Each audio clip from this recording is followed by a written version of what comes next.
Hello friends, GK गुरु जी अड्डा के YouTube platform पे मैं शैलेश आप सभी का हार्दिक स्वागत करता हूं। प्यारे साथियों, जैसे कि आप सभी को पता होगा, आपका सीटेट का जो एग्ज़ाम है वो जुलाई में होगा और जो सीटेट जुलाई में होने वाला एग्ज़ाम है उसकी कंटिन्यू तैयारी हम आपको करवा रहे हैं। प्यारे साथियों, अगर आप लोग चैनल पर नए हैं तो सबसे पहले काम करिए, चैनल को सब्सक्राइब करिए, वीडियो को लाइक और शेयर करिए।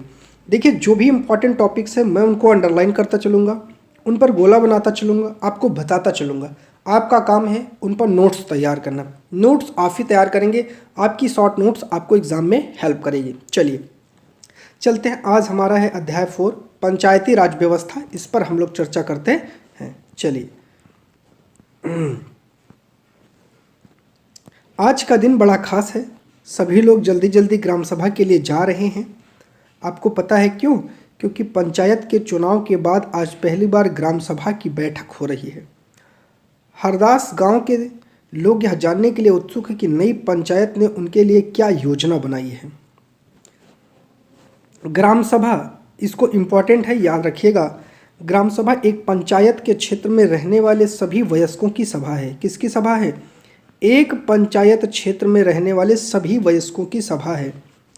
हो सकता है कि उसमें सिर्फ एक गांव हो या एक से ज़्यादा, जैसा कि इस उदाहरण में देखा कि कई राज्यों में हर गांव की ग्राम सभा की बैठक अलग अलग होती है। कोई भी व्यक्ति जिसकी उम्र 18 वर्ष है उससे ज़्यादा हो, जिसे वोट देने का अधिकार प्राप्त हो, जिसका नाम गांव की मतदाता सूची में हो, वह ग्राम सभा का सदस्य होता है। याद रखिएगा। चलिए, ग्राम सभा की बैठक की शुरुआत में सरपंच और पंच ने सड़क की मरम्मत होने पर खर्च होने का ब्यौरा जो है, उन्होंने इसका ब्यौरा की चर्चा किया। चलिए, कहा कि इस साल हैंडपंप और गहरे कर लेते हैं, कुओं को साफ कर लेते हैं। तिजिया ने कहा, इतने से काम नहीं चलेगा, हमें कुछ पक्की व्यवस्था करनी पड़ेगी, क्योंकि हर साल पानी का स्तर नीचे जा रहा है। जितना पानी ज़मीन में रह जाता है हम उसे ज़्यादा उपयोग कर सकते हैं। इसको देखते हैं। एक ग्राम पंचायत कई वार्डों में बटी होती है। प्रत्येक वार्ड अपना एक प्रतिनिधि चुनता है, जो वार्ड में पंच के नाम से जाना जाता है। इम्पॉर्टेंट है। इसके साथ पंचायत क्षेत्र के लोग मिलकर सरपंच को चुनते हैं, जो पंचायत का मुखिया होता है। वार्ड पंच और सरपंच मिलकर ग्राम पंचायत का गठन करते हैं, जो 5 साल के लिए होती है। तो ग्राम पंचायत का गठन कौन करता है? वार्ड का पंच करता है और प्लस सरपंच करता है। याद रखिएगा, ठीक है। चलिए, ग्राम पंचायत का एक सचिव होता है, जो ग्राम सभा का भी सचिव होता है। सचिव का चुनाव नहीं होता, उसकी सरकार द्वारा नियुक्ति होती है। सचिव का काम ग्राम सभा एवं ग्राम पंचायत की बैठक को बुलाना और जो भी चर्चा एवं निर्णय है उसका रिकॉर्ड रखना। ग्राम सभा ने एक दूसरे सदस्य अनवर ने तब सबको बताया कि उसने महाराष्ट्र के गांव में पानी संरक्षण के नए तरीकों को देखा है। उस गांव में अपने भाई से मिलने गया था। उसने जल संवर्धन विकास कार्यक्रम कहते हैं, उसने सुना था कि सरकार ने इसके लिए पैसा भी दिया था। उसके भाई गांव में लोगों जो उसके भाई के गांव के लोगों ने क्या है, जो है पेड़ लगवाए हैं। नालों पर चेक डैम यानी छोटे छोटे बांध बनाए थे एवं टंकियाँ बनाई थी। सबको अनवर का यह विचार बड़ा अच्छा लगा और सबने ग्राम पंचायत को इसके बारे में पता करने के लिए कहा। चलिए, ठीक है। ग्राम सभा में चर्चा के लिए अलग मुद्दा था, गरीबी रेखा के नीचे आने वाले लोगों की सूची पर स्वीकृति लेना। सूची में दर्ज नाम पढ़ने शुरू किए गए। लोगों के बीच खुसर पुसर होने लगी। नटवर ने हाल ही में तो एक रंगीन टेलीविज़न खरीदा और उसके बेटे ने एक मोटरसाइकिल भी भेजी। वह गरीबी रेखा में कैसे हो सकता है? सूरजमल ने अपने पास बैठे आदमी से धीरे से कहा। सरोज ने सुखीबाई से कहा, बिरजू का नाम इस सूची में कैसे आ गया? उसके पास तो इतनी ज़मीन है। इस सूची में तो सिर्फ गरीब लोग होने चाहिए। ओम प्रकाश एक मजदूर है, उसके पास बिल्कुल ज़मीन नहीं, वह मुश्किल से अपना गुजारा चला पाता है, उसका नाम सूची में नहीं है। सुखीबाई ने कहा, तुम्हें तो पता ही है कि नटवर और बिरजू अमीर चंद के दोस्त हैं। अब अमीर चंद की कौन कुछ। चलिए, इसके बारे में पहले पढ़ते हैं। ग्राम पंचायत पूरे गांव के हित में निष्पक्ष रूप से काम कर सके, इसमें ग्राम सभा की महत्वपूर्ण भूमिका होती है। ग्राम सभा की बैठक में ग्राम पंचायत अपनी योजनाएं लोगों के सामने रखती है।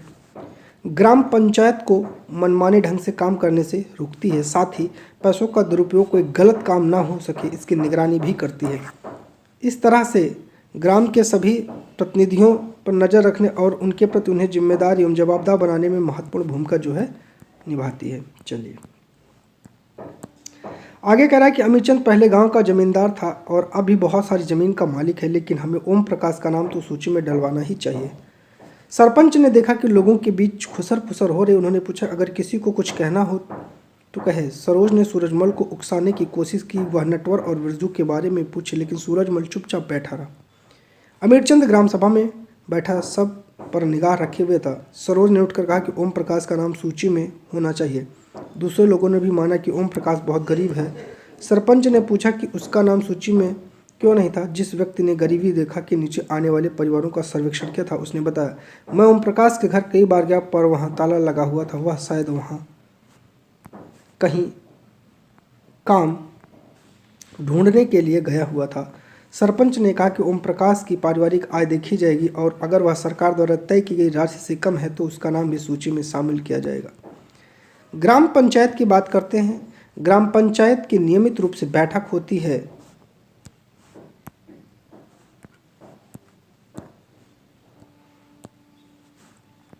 ग्राम पंचायत की नियमित रूप से बैठक होती है। उसका मुख्य काम उसके क्षेत्र में आने वाले लोगों में विकास कार्यक्रम लागू करना।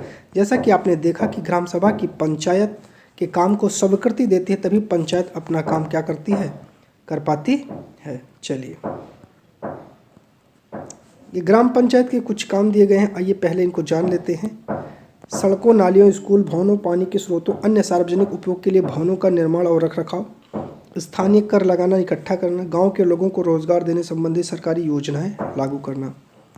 ग्राम पंचायत के आमदनी के स्रोत क्या हैं? घरों एवं बाजारों पर लगाए जाने वाले कर से मिलने वाली राशि, विभिन्न सरकारी विभागों द्वारा चलाई गई योजनाओं की राशि जो जनपद एवं जिला पंचायत द्वारा आती है, समुदाय के काम के लिए मिलने वाला दान।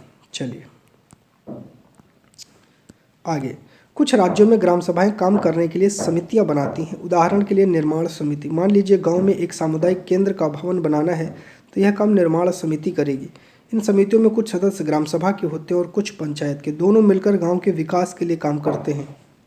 चलिए देखते हैं कि हरदास ग्राम पंचायत ने क्या काम किया। चलिए देखते हैं। हरदास गाँव की ग्राम सभा में पानी की समस्या को सुलझाने के लिए जो विकल्प दिए गए थे वे क्या आपको याद है? जब हरदास ग्राम पंचायत की बैठक हुई तो कुछ पंचों ने इस मुद्दे को दोबारा उठाया। इस बैठक में सरपंच, पंच और उप सचिव उपस्थित थे। पंचायत के सदस्यों ने पहले कुआं साफ करके 2 हैंडपंप को गहरा करने के विकल्प पर सोच विचार किया ताकि गांव को पानी के बिना रहना पड़े। सरपंच ने सुझाव दिया क्योंकि पंचायत के पास हैंडपंप की देखरेख के मद में कुछ पैसा है, सो उन्हीं पैसों से उसको काम में लाया जा सकता है।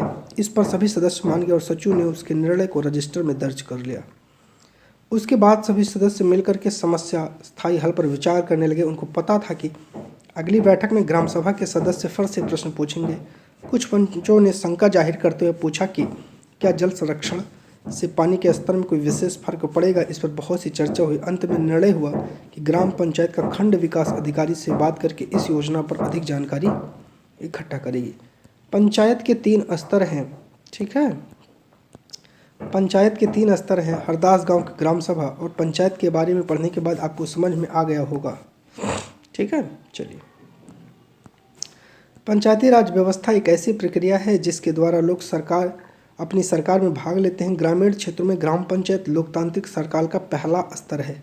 नोट करिएगा, ग्राम पंचायत लोकतांत्रिक सरकार का कैसा स्तर है? पहला स्तर है। ग्राम पंचायत ग्राम सभा के प्रति जवाबदेह होती है क्योंकि ग्राम सभा के लोग ही उसे चुनते हैं। तो ग्राम पंचायत किसके प्रति जवाबदेह है? ग्राम सभा।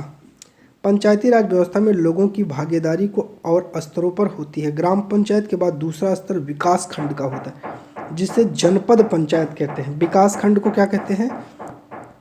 या पंचायत समिति भी कहते हैं, ये भी याद रखिए। देखिए क्या कह रहा है, ग्राम पंचायत के बाद दूसरा स्तर विकास खंड होता है, इसे जनपद पंचायत या पंचायत समिति कहते हैं। पंचायत समिति में कई ग्राम पंचायतें होती हैं।